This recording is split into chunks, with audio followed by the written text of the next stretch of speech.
Pengenalan kepada FPK dan FPG. FPK ataupun Falsafah Pendidikan Kebangsaan menerangkan bahawa pendidikan di Malaysia adalah satu usaha berterusan ke arah lebih memperkembangkan potensi individu secara menyeluruh dan bersepadu untuk mewujudkan insan yang seimbang dan harmoni dari segi intelek, rohani dan emosi berdasarkan kepercayaan dan kepatuhan kepada Tuhan.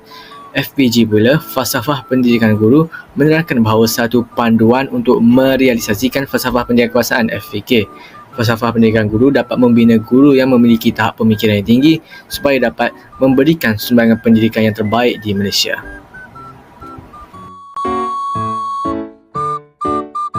Kita dapat lihat perkembangan pendidikan Malaysia mempunyai beberapa peringkat, iaitu peringkat pertama sebelum kemerdekaan, peringkat kedua ialah selepas kemerdekaan dan ketiga ialah peringkat pada masa kini.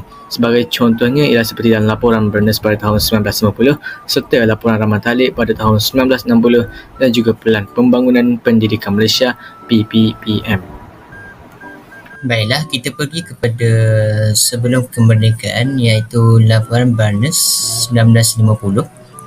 Laporan Barnes 1950 penting dalam menentukan sistem pendidikan di Malaysia selepas kemerdekaan 1957. Laporan Barnes ini diketuai oleh L.J. Barnes. Tujuannya untuk menyiasat dan memperbaiki pendidikan orang Melayu. Baiklah, di sini saya akan kaitkan antara FPK dan FPG. Yang pertama, FPK, Laporan Barnes 1950 ingin mempertahankan dan membentuk identiti kebangsaan bagi orang Melayu. Hal ini selaras dengan FPK di mana usaha ini adalah untuk melahirkan individu yang mempunyai identiti nasional yang kuat. Baiklah, seterusnya, Laporan Barnes 1950. Baiklah, seterusnya ialah FBG. Melalui laporan Barnes 1950 mengatakan peranan guru dalam mendidik warga negara. Hal ini selaras dengan FPG di mana usaha ini adalah untuk melahirkan generasi yang bersatu padu melalui pendidikan kebangsaan. Baiklah, seterusnya kita lihat pula waktu selepas kemerdekaan menurut laporan Rahman Talib 1960. Iaitu jawatan kuasa penyemak dasar pelajaran kebangsaan telah ditubuhkan dan dipengerusikan oleh Abdul Rahman Talib, iaitu Menteri Pelajaran Persekutuan Tanah Melayu pada ketika itu. Tujuannya ialah untuk menyemak semula pelaksanaan dasar pelajaran kebangsaan seperti yang termaktub dalam Pernyataan Razak pada tahun 1956. Seterusnya kita lihat pula hubungan antara laporan Rahman Talib 1960 dengan Falsafah Pendidikan Kebangsaan FPK dan Falsafah Pendidikan Guru FPG. Kita lihat dulu FPK, di mana laporan Rahman Talib pada 1960 menyatakan pendidikan di sekolah rendah adalah percuma. Hal ini berpatutan dengan elemen dalam FPK, iaitu pendidikan ialah satu usaha berterusan kerana pendidikan awal kanak-kanak amat penting dalam membentuk sahsiah kanak-kanak yang kecil. Dan yang seterusnya pula ialah Falsafah Pendidikan Guru, di mana disebabkan laporan Rahman Talib 1960 ada menyatakan bahawa sekolah rendah adalah percuma, maka guru haruslah bersedia untuk menjunjung aspirasi negara dengan memberi sokongan kepada dasar pendidikan percuma supaya mencapai tujuan dasar berikut. Seterusnya kita pergi kepada masa kini iaitu Pelan Pembangunan Pendidikan Malaysia PPPM. Pelan Pembangunan Pendidikan Malaysia PPPM merupakan cetusan idea Menteri Pendidikan Malaysia yang dilancarkan pada 6 September 2013. PPPM melaksanakan dasar ini melalui beberapa fasa, iaitu fasa 1 iaitu 2013 hingga 2015, fasa 2 2016 hingga 2020, fasa 3 2021 hingga 2025.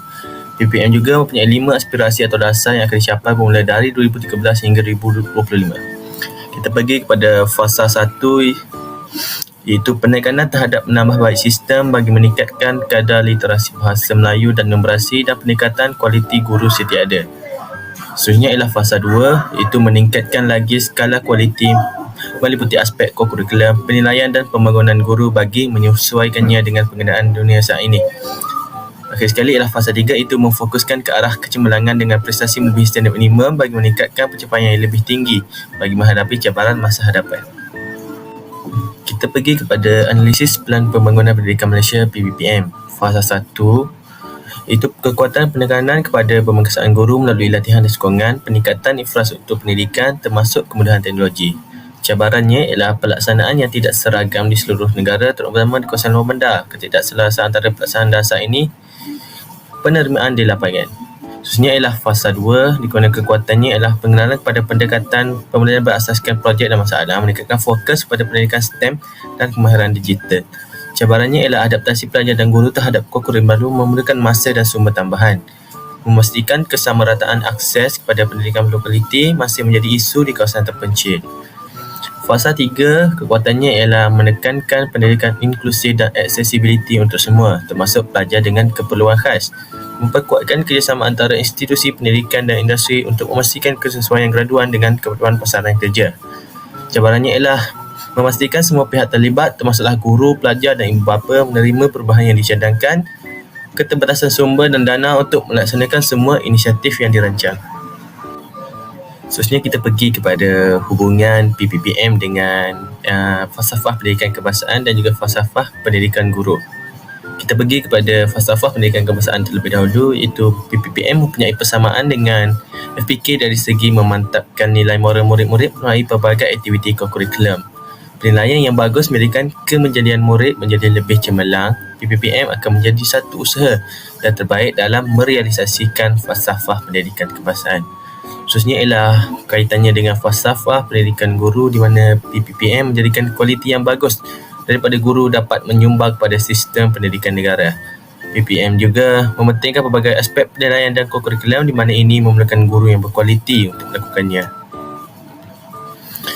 Ini menjadikan guru sedia ada dapat menunjukkan kualiti dalam menambah baik sistem pendidikan negara. Assalamualaikum warahmatullahi wabarakatuh. Hari ini bersama saya Misdaqul Khair daripada unit PAI 3 ambilan Jun 23-28. Apakah pendapat anda tentang pendidikan masa kini? Saya amat bersetuju. Pada pendapat saya amat bersetuju dengan pendidikan pada zaman kini kerana murid-murid didedahkan dengan bahasa Melayu di samping juga bahasa Inggeris. Kerana plan pembangunan ini selari dengan pendidikan antarabangsa kerana menerapkan bahasa Inggeris sebahagian bahasa yang kedua dan juga menyerapkan teknologi dalam pendidikan supaya selari dengan perkembangan media sosial dan teknologi pada hari ini. Okey, jawapan yang mantap daripada saudara kita. Sekian saja daripada kami. Terima kasih.